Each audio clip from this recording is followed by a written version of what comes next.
Radhe Radhe friends, आप सभी का स्वागत है अपने यूट्यूब चैनल में। अगर चैनल को सब्सक्राइब नहीं किए होंगे तो चैनल को जाकर सब्सक्राइब कर ले और लाइक शेयर कमेंट करना बिल्कुल ना भूलें। तो हम लोग क्या पढ़ रहे थे? बायोलॉजी में सेल पढ़ रहे थे। सेल नेक्स्ट क्लास में प्रोकैरियोटिक और यूकैरियोटिक के बारे में समझाए थे।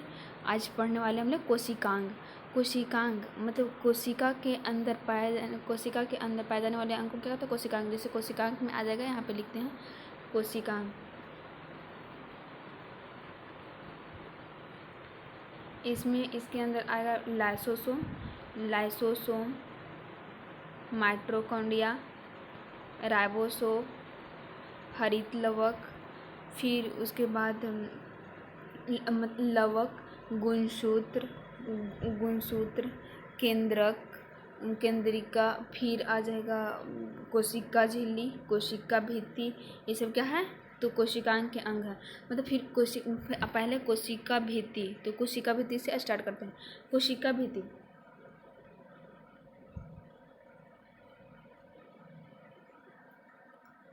कोशिका भित्ति किसे कहते हैं? तो देख, कोशिका भित्ति जो होता है ये जीवित मुलायम और क्या होता है, पतली होता है, एकदम लचीला होता है। बोलेगा कोशिका भित्ति क्या होता है? तो जीवित होता है, मुलायम होता है और लचीला होता है। और यह कोशिका भित्ति जो होता है यह केवल पादप में ही पाया जाता है। कोशिका भित्ति किस में पाया जाता है? केवल पादप में पाया जाता है। और ये कोशिका भित्ति जो होता है किसकी बनी होती है? बोलेगा पादप की कोशिका भित्ति किसकी बनी होती है? तो सेलुलोज का बना होता है। सेलुलोज या हेमी सेलुलोज का होता है। किसका? सेलुलोज और हेमी सेलुलोज का होता है। ठीक है।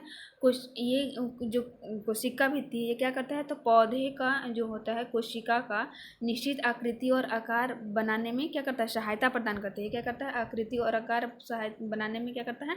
सहायता प्रदान करता है। बोलेगा कवक की कोशिका भित्ति किसकी बनी होती है? तो कवक की कोशिका भित्ति काइटिन की बनी होती है। कवक की कोशिका भित्ति किसकी बनी होती है? काइटिन की। बोलेगा जीवाणुओं की कोशिका भित्ति किसकी बनी होती है? तो जीवाणुओं की कोशिका भित्ति पेप्टियोग्लाइकेन का बना होता है। किसका? मतलब पेप्टियोग्लाइकेन का बना होता है। बोलेगा कि पादप की कोशिका भित्ति किसकी बनी होती है? तो पादप की कोशिका भित्ति सेलुलोज और हेमी सेलुलोज का बना होता है। ठीक है। तो कोशिका भित्ति है उसका कार्य क्या है? तो कोशिका भित्ति का कार्य क्या है? ये जो कोशिका को सूखने से बचाता है, कोशिका को क्या करता है? सूखने से बचाता है। और ये क्या करता है? विभिन्न कोशिकाओं को जोड़ने का काम करता है। एक तो कोशिकाओं को सूखने से बचाता है और विभिन्न कोशिकाओं को ये करता है? जोड़ता है। जिससे कि कोशिका भित्ति एक निर्जीव संरचना है। क्या? कोशिका भित्ति जो होता है क्या होता है? एक निर्जीव संरचना है जो प्रागमय होता है। क्या होता है? प्रागमय होता है। और कोशिका झिल्ली को जो क्या करता है? सुरक्षा प्रदान करता है। ये क्या करता है? कोशिका झिल्ली को ये सुरक्षा प्रदान करता है। ठीक है। फिर आते हैं कोशिका झिल्ली, सेल मेम्ब्रेन। तो कोशिका झिल्ली क्या होता है? तो कोशिका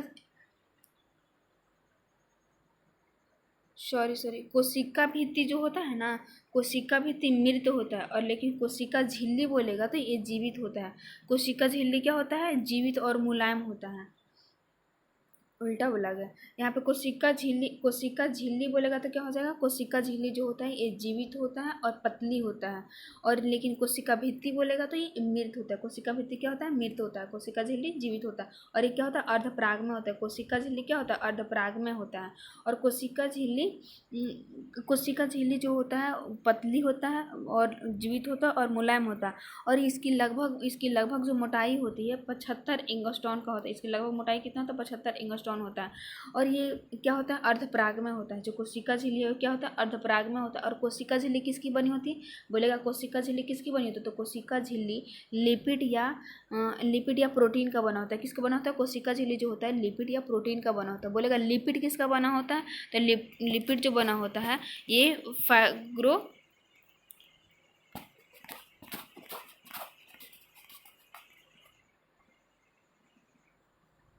देखिए हम बोले थे ना कोशिका भित्ति किसकी बनी होती है? तो लिपिड की बनी होती है। बोलेगा लिपिड किसका बना होता है? तो फास्फोग्लिसराइड का बना होता है। किसका बना होता है? फास्फोग्लिसराइड का बना होता है। बोलेगा लिपिड किसका बना होता है? तो फास्फोग्लिसराइड का बना होता है। और कोशिका झिल्ली में प्रोटीन और कार्बोहाइड्रेट पाया जाता है। कोशिका झिल्ली में क्या पाया जाता है? तो बोलेगा कोशिका झिल्ली में क्या पाया जाता है? तो प्रोटीन और कार्बोहाइड्रेट पाया जाता है। कोशिका झिल्ली में क्या होता है? प्रोटीन और कार्बोहाइड्रेट पाया जाता है। कोशिका झिल्ली का उन्नत नमूना 1972 ईस्वी में ये जो था ये मॉडल दिए थे मोजाइक मॉडल, वो सिंगल और निकोलसन ने दिए थे। किसने दिए थे? सिंगल और निकोलस ने दिए थे। और ये तरल कमीर नमूना के रूप में स्वीकार किया गया था। इसके अनुसार लिपिड क्या है? अर्ध तरलीय है। क्या है? अर्ध तरलीय है। फिर होता है ताराकाय। तारा क्या है? ताराकाय। इसका खोज किसने किया था? तो बोबेली ने किया था, बोबेरी ने किया था। बोलेगा ताराकाय यानी सेंट्रोसोम का खोज किसने किया था? तो बोबेरी ने किया था। यह केवल जंतु कोशिका में पाया जाता है। बोलेगा ताराकाय केवल जंतु कोशिका में पाया जाता है, पादप कोशिका में नहीं। बोलेगा ताराकाय केवल जंतु कोशिका में पाया जाता है, पादप कोशिका में नहीं पाया जाता है। तो बोलेगा ताराकाय का खोज किसने किया था? तो बोबेरी ने किया था। ताराकाय जो होता है, ताराकाय के अंदर एक या दो कण जैसे संरचनाएं मतलब रचना होती है, जिसे सेंट्रियोल कहा जाता है। क्या होता है? सेंट्रियोल कहा जाता है। और ये समसूत्री विभाजन में यह क्या करता है? ध्रुव का निर्माण करता है। बोलेगा ताराकाय का क्या करता है? तो ये समसूत्री विभाजन में यह ध्रुव का निर्माण करता है। अंतःप्रद्रव्य जलिका एंडोप्लाज्मिक रेटिकुलम। एंडोप्लाज्मिक रेटिकुलम क्या होता है? तो एंडोप्लाज्मिक जो रेटिकुलम होता है, ये क्या होता है? तो यूकैरियोटिक कोशिकाओं के समूह के द्रव्य के चपटे आसपास में जुड़े थैली युक्त छोटी निकालवात जलिका तंत्र के में क्या होता है? बिखरा रहता है, जिसे कि हम लोग अंतःप्रद्रव जलिका कहते हैं। प्रायः राइबोसोम अंतःप्रद्रविका जलिका के बाहरी सतह पर चिपकते रहते हैं, जिसे अंतःप्रद्रविका जलिका के राइबोसोम मिलते हैं। अंतःप्रद्रविका जो एंडोप्लाज्मिक रेटिकुलम है वो दो होते हैं, एक खुदरी और एक अजमूद। खुदरी में आता है राइबोसोम और चिकनी में आता है वसा। यानी राइबोसोम जो है, यहाँ देखिए लिपिड संश्लेषण होता है। क्या होता है? लिपिड संश्लेषण। जैसे कि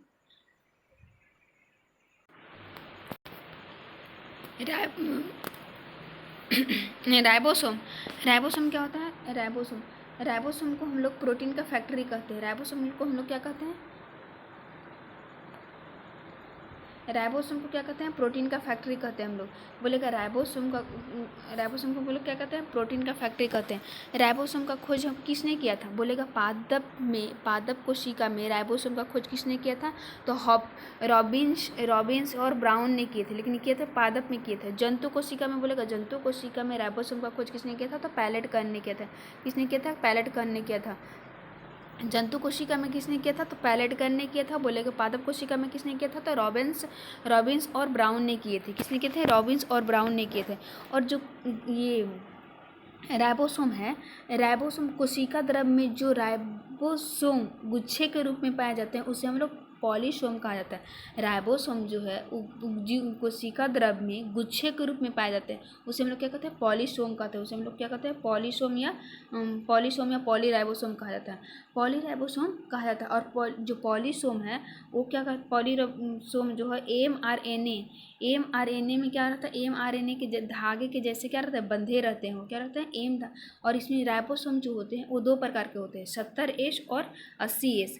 एस का फुल फॉर्म क्या होता है? तो एस का फुल फॉर्म होता है स्वेड वर्क्स। क्या होता है? स्वेड वर्क्स होता है।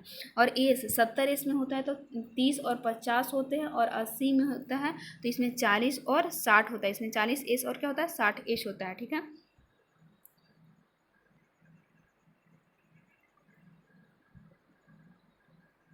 इसे प्रोटीन का फैक्ट्री कहा जाता है, ये तो बता ही दिए थे। और बोलेगा राइबोसोम किसका बना होता है? राइबोसोम किससे मिलकर बना होता है? तो बोलेगा राइबोसोम जो होते हैं वो प्रोटीन और आरएनए से मिलकर बना होता है। प्रोटीन और किससे मिला? राइबोसोम जो होता है प्रोटीन और आरएनए से मिलकर बना होता है। बोलेगा राइबोसोम किसका होता है? तो प्रोटीन और आरएनए से मिलकर बना होता है। आरएनए का फुल फॉर्म क्या होता है? तो राइबोज न्यूक्लिक एसिड होता है। आरएनए का फुल फॉर्म क्या होता है? राइबोज न्यूक्लिक एसिड होता है। राइबोसोम का कार्य क्या है? राइबोसोम क्या करता है? तो ये प्रोटीन का संश्लेषण में का कार्य करता है। क्या करता है? राइबोसोम जो होता है प्रोटीन का संश्लेषण का कार्य करता है। राइबोसोम के अनुपस्थिति के कारण, राइबोसोम की अगर अनुपस्थिति है तो उसमें प्रकार जो होता है प्रोटीन संश्लेषण होना क्या है? असंभव नहीं है, असंभव है। क्या है? असंभव है। तो इसीलिए इसे राइबोसोम को प्रोटीन का फैक्ट्री कहा जाता है। राइबोसोम को क्या कहता है? प्रोटीन का फैक्ट्री कहा जाता है। देखिए यहाँ पे पता है ना, इसका फुल फॉर्म क्या होता है? स्वेड वर्क्स होता है इकाई।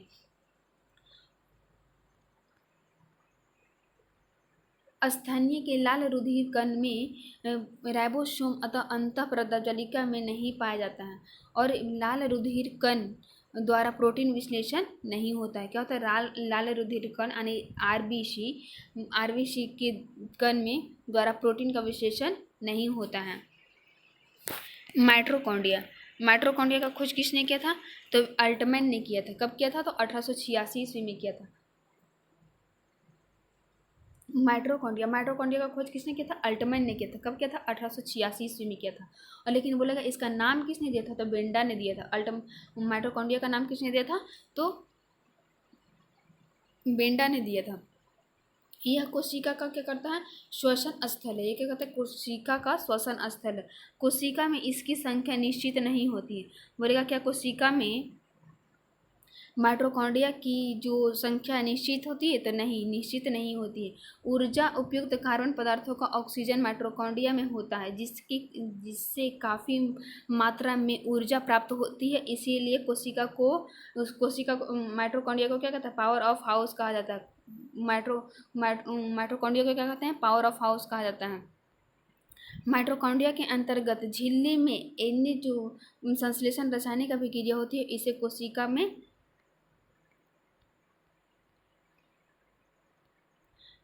क्या कहते हैं?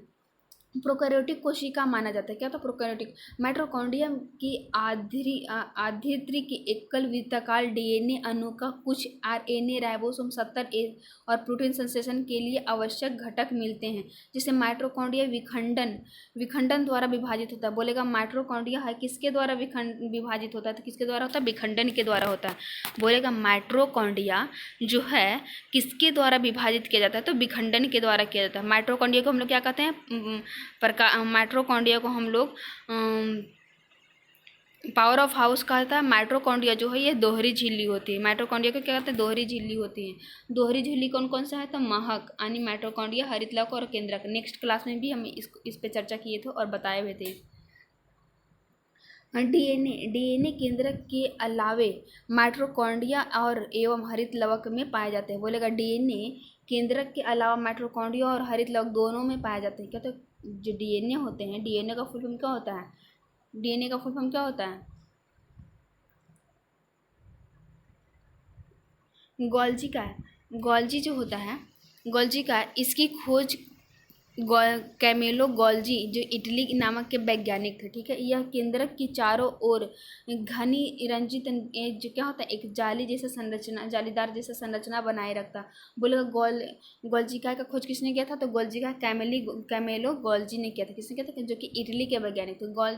गोल्जी कॉम्प्लेक्स में कोशिका द्वारा संश्लेषित प्रोटीन और अन्य पदार्थों की पुटकार्म को रूप में क्या करता है? पैकिंग करता है। क्या करता है? पैकिंग करता था। पैकिंग किया जाता है। ए पुटकार्यम तंत्र के स्थान पर पदार्थ की पहुँच देती है। यदि कोई कोशिका के बाहर स्थापित होता है तो उसे क्या कहता है? यातायात प्रबंधक भी कह सकते हैं। क्या कहते हैं? यातायात प्रबंधक भी क्या कहते हैं? कह सकते हैं। यहाँ जो होता है गोल्जी, ये 3 भागों में से बांटा गया था।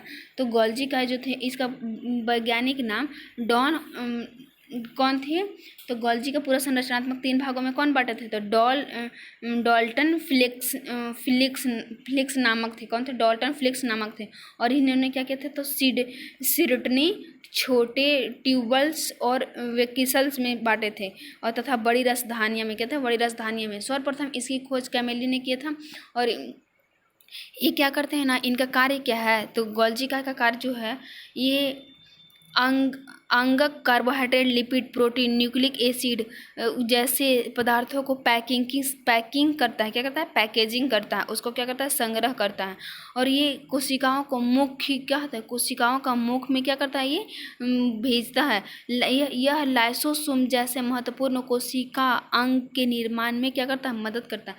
बोलेगा ये क्या करता है? तो यह लाइसोसोम जो होते हैं कि जैसे लाइसोसोम के जैसे ही महत्वपूर्ण कोशिका अंग के निर्माण में क्या करता है? ये मदद करता है। और कोशिका के अंदर क्या पाता है? लिपिड तथा ग्लाइकोप्रोटीन का निर्माण गोल्जी काय में होता है। किस में होता है? तो गोल्जी काय में होता है। यहाँ पे देखिए है ना, यहाँ पे है गोल्जी ग्लाइकोप्रोटीन बनाता है और गोल्जी का लाइकोलिपिड भी का निर्माण करता है। कौन करता है? तो ये गोल्जीकाय करता है। अब आ गया लाइसोसोम। लाइसोसोम का खोज किसने किया था? तो डी डुबे ने किया था। लाइसोसोम का खोज किसने किया था? तो डी डुबे ने किया था। कब किया था? तो ये लाइसोसोम का खोज था जो डी डुबे ने किया था, ये कब किए थे? तो ये 1958 ईस्वी में किए थे। कब किए थे? 1958 ईस्वी में। बोलेगा लाइसोसोम का खोज किसने किया था? तो डी डुबे ने किए थे। कब किए थे? 1958 ईस्वी में किए थे। और डी डुबो को नोबेल पुरस्कार से सम्मानित किया गया था। कब किया गया था? तो 1974 ईस्वी में किया गया था। कब किया गया था? 1974 ईस्वी में डी डुबो को नोबेल पुरस्कार से सम्मानित किया गया था। इसमें नहीं लिखा हुआ लुसेंट में, हम कुछ एक्स्ट्रा फैक्ट बता रहे हैं अपने से, जो कि लुसेंट में आपको नहीं मिलेगा। यहाँ पे लिख रहा है कि लाइसोसोम। लाइसोसोम का खोज किसने किया था? तो डी डुबे ने किया था। कब किया था? तो 1958 ईस्वी में किया था। बोलेगा डी डुबे को नोबेल पुरस्कार से सम्मानित कब किया गया था? तो 1974 ईस्वी में किया गया था। और ये सूक्ष्म गोलाकार इकाई झिल्ली से कैसी होती है? संरचना को होती है। इसका निर्माण क्या होता है? तो ये जो होते हैं स्वेट्स विधि के द्वारा गोल्जीकाय में होता है। लाइसोसोम को हम लोग क्या कहते हैं? आत्महत्या की थैली कहा जाता है लाइसोसोम को। इसे सफाई कार्मिक भी कहा जाता है। इसे क्या कहता है? सफाई कार्मिक भी कहा जाता है। लाइसोसोम जो होते हैं यह कोशिका को विषाणु, जीवाणु तथा अन्य सूक्ष्म जीवों को क्या करता है? संक्रमण से बचाता है। क्या करता है? संक्रमण से क्या करता है? बचाता है। बोलेगा लाइसोसोम क्या करता है? तो लाइसोसोम जो होता है यह कोशिका को विषाणु, जीवाणु तथा अन्य कोशिकाओं जीवों के संक्रमण से क्या करता है? बचाता है। और इसे सफाई कर्मी भी कहते हैं। ये क्या कर देता है? साफ करता है। ठीक है।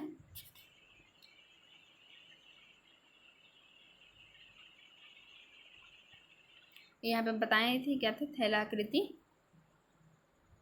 कुछ कुछ एक्स्ट्रा फैक्ट बता रहे हैं जो कि इसमें लुसेंट में नहीं है। स्तनधारियों की लाल लाल रक्त कणिकाओं में लाइसोसोम नहीं पाया जाता। बोलेगा स्तनधारियों की लाल रक्त कणिकाएं में लाइसोसोम पाया जाता है? तो लाइसोसोम नहीं पाया जाता। क्या होता है? लाइसोसोम नहीं पाया जाता है।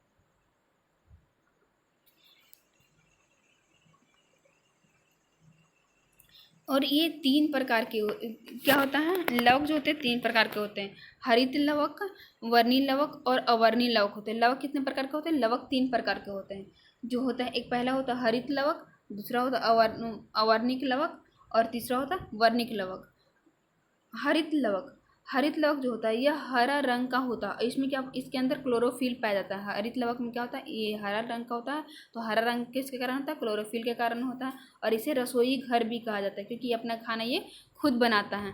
और राइबोसोम में पाया जाता है। क्या? तो राइबोसोम क्लोरोप्लास्ट में डीएनए और आरएनए दोनों उपस्थित होते हैं। यह तत्व होता है। और बोलेगा क्लोरोफिल में कौन सी धातु पाया जाता है? तो मैग्नीशियम धातु पाया जाता है। क्लोरोफिल में कौन सी धातु पाया जाता है? बोलेगा क्लोरोफिल में कौन सी धातु पाया जाता है? तो मैग्नीशियम धातु पाया जाता है। और क्लोरोप्लास्ट में मैग्नीज, लोहा और तांबा भी तत्व भी पाए जाते हैं। जरूरी नहीं है कि इसमें खाली मैग्नीशियम पाए जाते हैं। क्लोरोफिल में मैग्नीशियम तो पाया जाता है। सबको जनरली मैग्नीशियम ही याद रहता है, लेकिन इसमें मैग्नीज, क्लोरोप्लास्ट में मैग्नीज, आयरन और तांबा पाया जाते हैं। क्या क्या पाया जाता है? तांबा पाए जाते हैं। पत्तियों का रंग पीला होता है। किसके कारण होता है? तो कैरोटीन के कारण होता है। पत्तियों का रंग पीला किसके कारण होता है? कैरोटीन के कारण के निर्माण के कारण होता है। किसके कारण होता है? तो कैरोटीन के कारण होता है। अवर्णिक लवक इसे कहते हैं लिकोप्लास्ट। अवर्णिक लवक में क्या कहते हैं? इसे लिकोप्लास्ट करते हैं। अवर्णिक लवक यह रंगहीन लवक होता है। क्या होता है? जो अवर्णिक लवक हो ये क्या होता है? ये अरंगहीन होता है। इसमें रंग नहीं होता है, रंगहीन होता है। यह पौधे के उन भागों की कोशिकाओं में पाया जाता है जो कि सूर्य के प्रकाश से क्या रहते हैं? वंचित रहते हैं। सूर्य के प्रकाश नहीं कर पाते। सूर्य के प्रकाश के द्वारा अपना जो इसके पास रंग नहीं तो खाना कैसे बना सकता है? ये जैसे जड़ों के भूगतीय तनों में आदि ये भोज्य पदार्थ का संग्रह करने का लवक है। क्या करता है? ये भोज्य पदार्थ को क्या करता है? ये जो भोजन को क्या करता है? ये अवर्णी लवक में भोजन का संग्रह किया जाता है। अवर्णी लवक में क्या करता है? इसमें कलर होता है। ये क्या होता है? रंगहीन लवक होता है, इसीलिए उसमें। और ये बोल रहा है कि जैसे कि खाना का संग्रह करता है। आनी इसे मंड, स्टार्च, वसा और प्रोटीन कणिकाओं का क्या द्वारा क्या कहता है? संग्रह किया जाता है, मतलब इकट्ठा किया जाता है, स्टोर किया जाता है। ठीक है। फिर होता है वर्णिक लवक। वर्णिक लवक में क्या होता है? तो इसमें वर्णिक लवक में क्या होता है? ये क्लोरोप्लास्ट होता है जिसमें कि ये रंग रंगीन लवक होते हैं और जो प्रायः लाल पीले नारंगी रंग के होते हैं। कैसे होते हैं? लाल होते हैं, पीले होते हैं, नारंगी रंग के होते हैं। ये पौधे के रंगीन भागों जैसे पुष्प, फल, भित्ति, बीज आदि में पाए जाते हैं। ठीक है। जैसे टमाटर का लाल रंग, टमाटर का लाल रंग किसके कारण होता है? लाइकोपीन के कारण होता है। टमाटर का लाल रंग किसके कारण होता है? लाइकोपीन के कारण होता है। और बोलेगा कि गाजर का जो लाल रंग किसके कारण होता है? कैरोटीन के कारण होता है। चुकंदर का लाल किसके कारण होता है? विटामिन के कारण होता है। चुकंदर का लाल किसके कारण होता है? विटामिन के कारण। ऐसे ही पूछ देगा कि उसको क्या बोलते हैं, मिर्च का लाल होना तो कैप्साइसिन के कारण होता है। मिर्च का किसके कारण होता है? कैप्साइसिन के कारण होता है। फिर वैसे ही पूछ देगा कि क्या उसको बोलते हैं, दूध का उजला होना किसके कारण होता है? केसिन के कारण होता है। दूध के उजला होना किसके कारण होता है? केसिन के कारण होता है। और बोल देगा दूध का पीला, दूध में थोड़ा सा पीला तो किसके कारण होता है? केरोटीन के कारण होता है। किसके कारण होता है? केरोटीन के कारण होता है। जैसे कि वनस्पति को परावैंगनिक किरणें के दुष्प्रभाव से बचाने वाला वर्णक है। जैसे कि फाइकोसाइनिन, क्या होता है? फाइकोसाइनिन क्या करता है? ये वनस्पति को परावैंगनिक किरणों से क्या करता है? दुष्प्रभाव से क्या करता है? ये बचाने का कार्य करता है। क्या करता है? दुष्प्रभाव की किरणों से बचाने का कार्य कौन करता है? तो फाइकोसाइनिन करता है। रसधानी जो होता है यह कोशिका के निर्जीव रचना है। यह क्या करता है? कोशिका का निर्जीव रचना है। इससे तरल पदार्थ भरी होती है और जंतु कोशिका में ये अनेक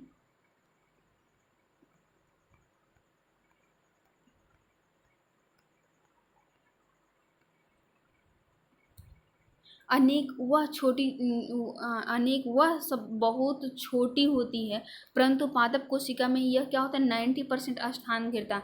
बोलेगा पादप कोशिका में कितने परसेंट जो होता है ये स्थान घेरता है? तो 90%। लेकिन जंतु कोशिका में बहुत छोटा होता है। जंतु कोशिका में क्या होता है? बहुत छोटा होता है। राजधानी एकल झिल्ली से आवृत होती है जिससे कि टोनोप्लास्ट कहा जाता है। इसे क्या कहता है? टोनोप्लास्ट कहते हैं। इसे क्या कहते हैं? टोनोप्लास्ट कहते हैं। अमीवा में संकुचनशील राजधानी उत्सर्जन के रूप में उत्सर्जन के लिए क्या होता है? महत्वपूर्ण होता है। क्या होता है? महत्वपूर्ण होता है। यहाँ पे बोल रहा है केंद्रक जो होता है,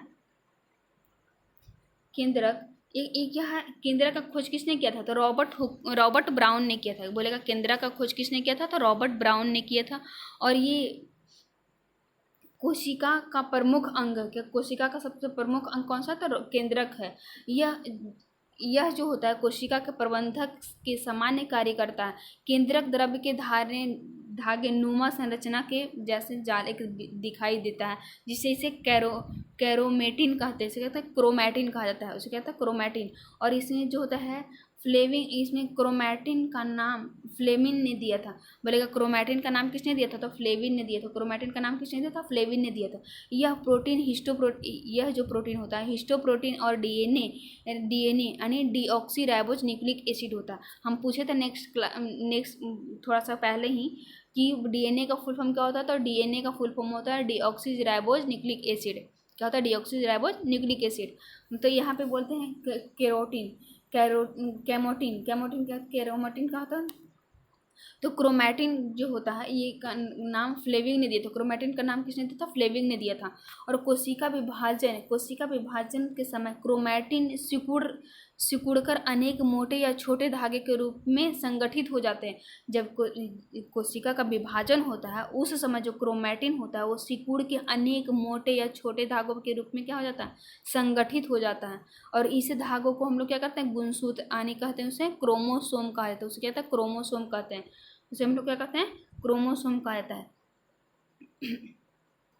प्रत्येक जाति की जीवधारियों में सभी कोशिकाओं के केंद्रक में क्या रहते हैं? गुणसूत्र की संख्या निश्चित होती है। जैसे कि मानव में 23 जोड़ा होता है, चिंपैंजिया में 24 जोड़ा होता है। बोलेगा मानव में गुणसूत्रों की संख्या कितनी जोड़ी होती है? तो 23। लेकिन ऐसे कितना होता है? 46 जोड़ा बोलेगा तो 23 और ऐसे 46।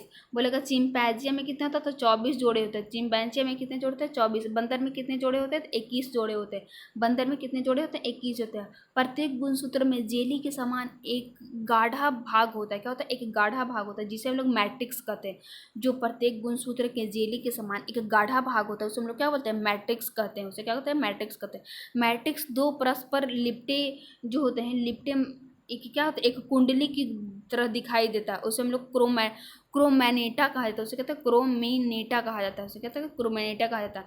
और इसे प्रत्येक क्रोमेनेटा एक अर्धसूत्र गुणसूत्र होता है, क्या? तो अर्धगुणसूत्र होता है, सूत्र होता है। इस प्रकार के प्रत्येक जो दो क्रोमैटिड का बना होता है उसे क्रोमैटिड एक निश्चित स्थान पर एक दूसरे के से क्या होते हैं, जुड़े होते हैं, उसे हम लोग सेंट्रोमियर कहा जाता है, उसे हम लोग क्या कहते हैं, सेंट्रोमियर कहते हैं, उसे हम लोग क्या कहते हैं, सेंट्रोमियर कहते हैं। ठीक है, बोलेगा गुणसूत्र पर बहुत से जीन उपस्थित होते हैं, मतलब स्थित होते हैं, जो एक पीढ़ी से दूसरे पीढ़ी का तक लक्षणों को मतलब हस्तांतरित करते हैं और हमारे अनुवांशिक गुणों के लिए उत्तरदायित्व होते हैं। क्या कहते हैं, हमारे अनुवांशिक के लिए उत्तरदायित्व होते हैं।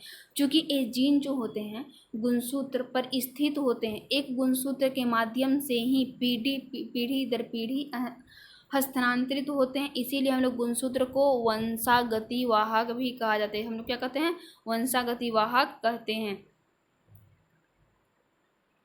क्रोमैटिन के अलावा केंद्र में एक संघनन गोल रचना दिखलाई पड़ती है, केंद्रिका कहते हैं, उसे कहते हैं हम जो दिखाई पड़ता है क्रोमैटिन वाली, उसे हम क्या कहते हैं, केंद्रिका कहते हैं। और इसमें राइबोसोम के लिए आरएनए यानी राइबोज न्यूक्लिक एसिड का संश्लेषण होता है। क्या होता है, राइबोज न्यूक्लिक एसिड का संश्लेषण होता है।